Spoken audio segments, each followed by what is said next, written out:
Hello and welcome to today's update from Fulwood Free Methodist Church. Quite a few of our staff are enjoying a well-deserved break, so this will be the only video update this week. But you will still receive the prayer updates by email as usual. I hope you were able to join us for our service yesterday as we continued the story of Elijah with the Fulwood Players, and also to witness my struggle with the phrase handful of flour. Only a little hand flour.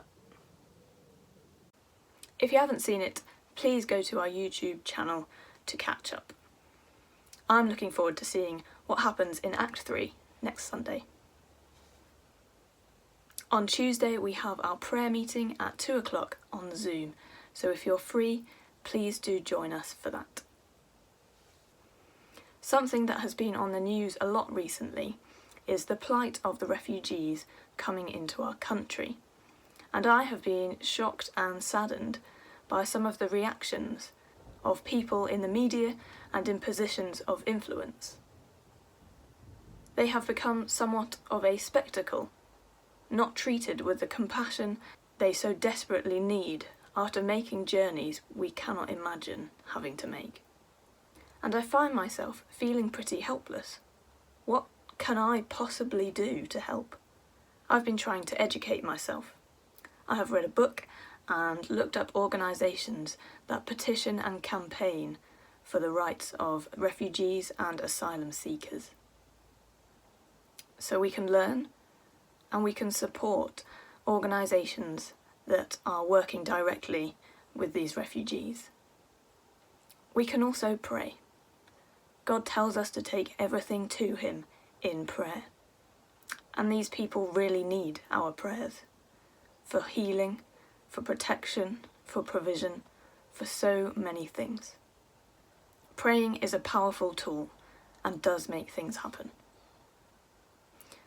I have a friend that works for a charity that trains people to befriend young refugees, and she says the trauma that these teenagers have been through is horrifying. It takes a lot of energy and time to give these people what they need and to help them, but we are called by the gospel to do this. In Matthew 25, Jesus talks about the sheep and the goats and how they will be separated according to what they have done. The sheep will inherit the kingdom of God, and this is why. Jesus said, "For I was hungry, and you gave me something to eat. I was thirsty, and you gave me something to drink. I was a stranger, and you invited me in. I needed clothes, and you clothed me. I was sick, and you looked after me.